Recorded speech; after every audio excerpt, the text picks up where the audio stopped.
I found this cutting board at my local thrift store and decided to give it a makeover. So first I'm using some Waverly chalk paint in the color ink. Just painted the entirety of the cutting board with 2 coats. Allow the first coat to dry before going on to the second coat. Allow that all to dry. And then I'm just going around the edges with some petroleum jelly, and then also put some in the center, just in random spots.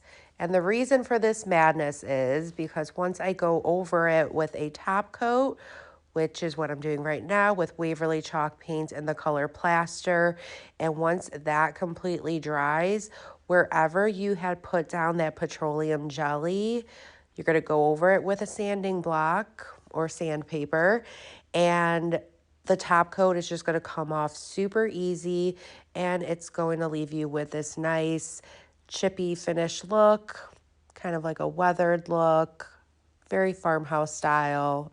But of course, if you don't like that style, you could skip that step.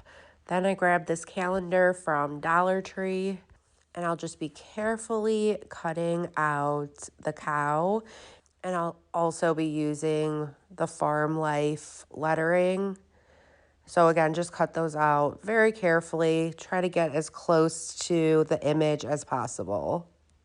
Then you want to just grab some Mod Podge and just apply that right over where you're going to be placing your image. Just make sure you smooth it out. Make sure that there's no air bubbles. And then you want to allow that Mod Podge to completely dry.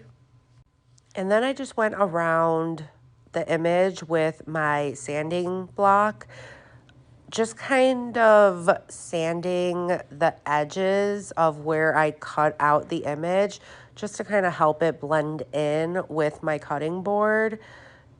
If you don't want to do that, you don't have to. I just felt like, again, it just blended out a lot better, and that way you didn't see the cut edge of my image.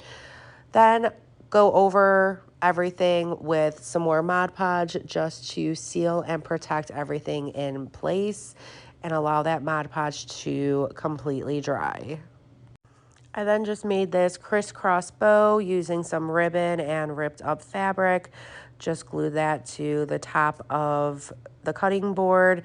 And then I just finished it off by gluing this rusty star in the center of that bow. And there you go, guys. I think this came out so cute. I hope it inspires you to create your own in your own special way. If it did, please be sure to sprinkle the love. Thank you so much, and I hope y'all have a good rest of your day. Thanks. Bye.